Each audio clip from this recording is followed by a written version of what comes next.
आपका स्वागत है चैनल वीजे में। पिछले एपिसोड में हमने डबल टॉप डबल बॉटम और rounded top rounded bottom patterns को समझा और साथ ही समझा कि इनकी फॉर्मेशन कैसे होती है और इनके प्राइस टारगेट क्या होते हैं। टेक्निकल एनालिसिस के इस एपिसोड में हम चार्ट पर फॉर्म होने वाले एक और पैटर्न गैप थ्योरी को समझने की कोशिश करेंगे। आगे आने वाले सभी एपिसोड्स की टाइमली अपडेट पाने के लिए चैनल को सब्सक्राइब कर लें और साथ ही बेल आइकन को भी प्रेस कर लें। आपका एक बार फिर स्वागत है। मैं हूं विजय, आपका स्टॉक मार्केट कमेंटर। तो आइए शुरू करते हैं।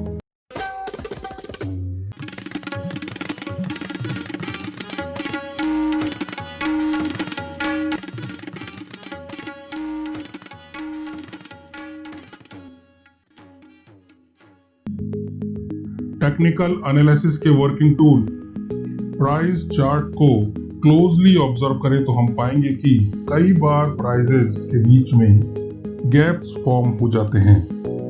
ये गैप सिंपली उन प्राइस रेंज को रिप्रेजेंट करते हैं जहां पर कोई ट्रेड नहीं हुए हैं।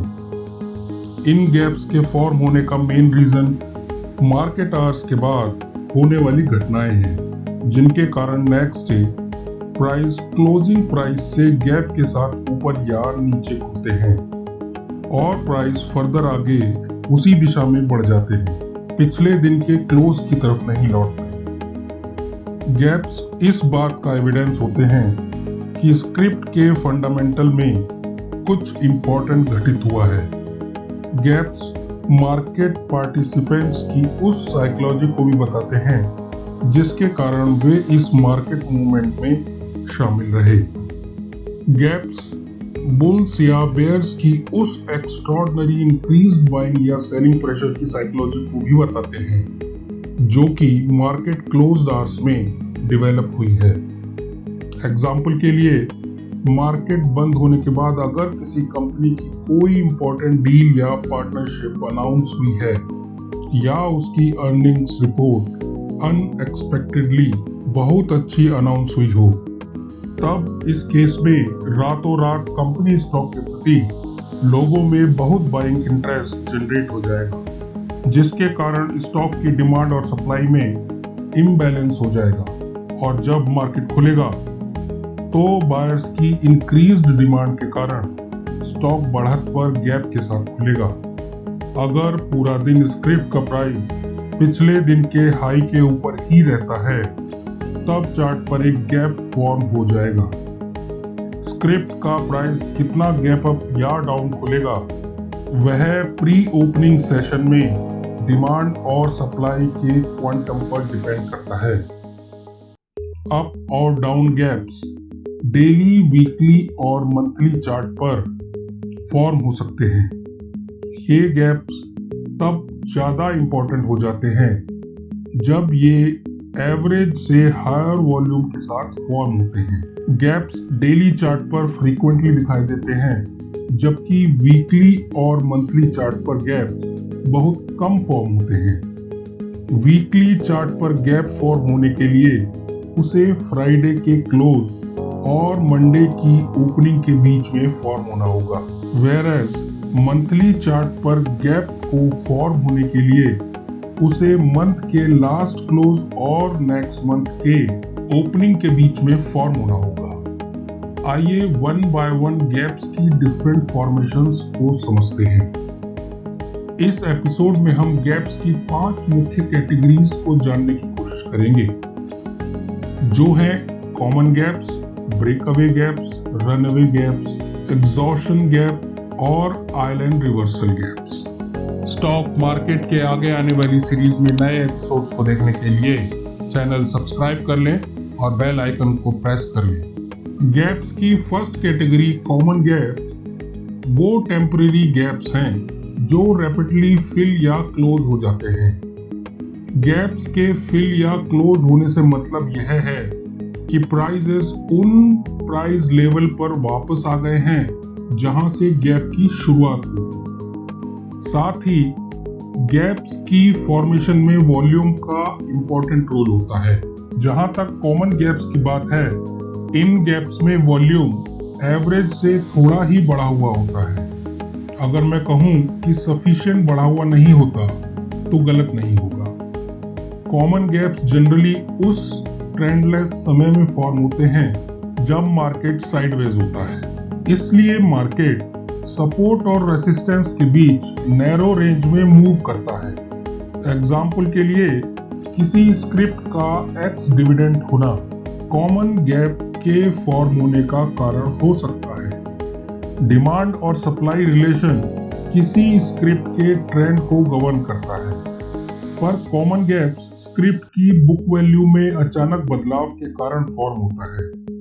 परंतु आजकल डिविडेंड पेइंग स्क्रिप्ट की एवरेज डेली रेंज उसके डिविडेंड अमाउंट से ज्यादा होती है। क्योंकि कॉमन गैप्स के फॉर्म होने में वॉल्यूम सफिशिएंट नहीं होता, तो इसकी जानकारी होना इंपॉर्टेंट है, पर इनमें ट्रेडिंग अपॉर्चुनिटीज नहीं खोजनी चाहिए। इसके विपरीत ब्रेकअवे गैप्स रोमांचक होते हैं, क्योंकि ये गैप्स तब फॉर्म होते हैं जब price action prevailing trading range को तोड़कर ब्रेकआउट देते हैं। इस गैप को समझने के लिए हमें पहले मार्केट की सीमित ट्रेडिंग एरिया रेंज को समझना चाहिए। यह ट्रेडिंग रेंज वह एरिया होता है जिसमें प्राइस एक्शन पिछले कुछ समय में सीमित रहा। यह समय जनरली कुछ वीक्स का हो सकता है। इस एरिया का टॉप रेजिस्टेंस कहलाता है और बॉटम सपोर्ट कहलाता है। इस एरिया के बाहर ब्रेकआउट के लिए मार्केट में एंथुसियाज्म की जरूरत होती है और अपसाइड ब्रेकआउट के लिए ज्यादा बायर्स होने चाहिए, जबकि डाउनसाइड ब्रेकडाउन के लिए ज्यादा सेलर्स होने चाहिए। और इंक्रीज्ड एंथुसियाज्म के साथ फॉर्म हुए गैप के बाद वॉल्यूम में सिग्निफिकेंट बढ़त होनी चाहिए। यह वॉल्यूम में बढ़त ब्रेकआउट के बाद अपोजिट साइड में टैप पोजीशन की शॉर्ट कवरिंग के कारण होनी चाहिए। इसलिए यह महत्वपूर्ण है कि जब तक गैप फॉर्म न हो, वॉल्यूम में बढ़त नहीं होनी चाहिए। इसका अर्थ है कि मार्केट डायरेक्शन में नए चेंज की इसी डायरेक्शन में कंटिन्यू करने के ब्राइट चांसेस हैं, जिसे कि शॉर्ट कवरिंग का वॉल्यूम सपोर्ट करेगा। इस गैप को ट्रेड करने के लिए यह समझकर करें कि नए ट्रेंड डायरेक्शन की शुरुआत हुई है। अतः अग्रेसिव ट्रेडर्स गैप की शुरुआत में ही एंट्री कर सकते हैं, जबकि एक कंजर्वेटिव ट्रेडर एंट्री के लिए पुल बैक का वेट कर सकता है और प्रॉफिट को ट्रेलिंग स्टॉप लॉस के अकॉर्डिंग सेट कर सकते हैं, जबकि टारगेट को चार्ट फॉर्मेशन के हिसाब से प्रोजेक्ट कर सकते हैं। किसी स्क्रिप्ट के बाइंग इंटरेस्ट में बढ़त जिस गैप के फॉर्म होने का कारण बनती है वह है रनअवे गैप। इसे मेजरिंग गैप या कंटिन्यूएशन भी कहते हैं।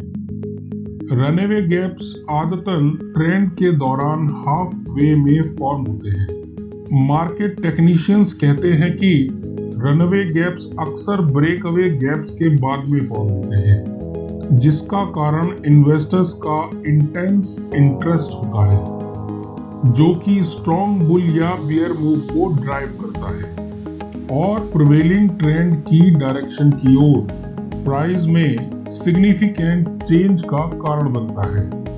किसी अनएक्सपेक्टेड इवेंट की संभावना, जैसे कि स्क्रिप्ट में कोई न्यूज स्टोरी जैसी अटकलों के कारण मौजूदा ट्रेंड को कंटिन्यू करने में मदद कर सकती है। इस गैप के फॉर्म होने की मार्केट साइकोलॉजी को समझें तो यह उन इन्वेस्टर्स का पैनिक पार्टिसिपेशन है जो कि पहले एंट्री करने से छूट गए थे, क्योंकि वे स्क्रिप्ट प्राइस में रिट्रेसमेंट का वेट कर रहे थे, जैसा कि उन्होंने सोचा था।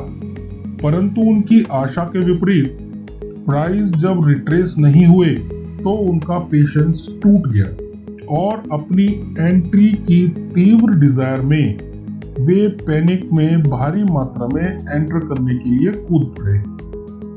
अचानक पार्टिसिपेशन इंटरेस्ट में अनएक्सपेक्टेड उछाल के कारण मार्केट मेकर्स बिड या ऑफर प्राइस को उन प्राइस पर खोलने पर मजबूर हो गए जो कि लास्ट ट्रेडेड प्राइस से दूर था।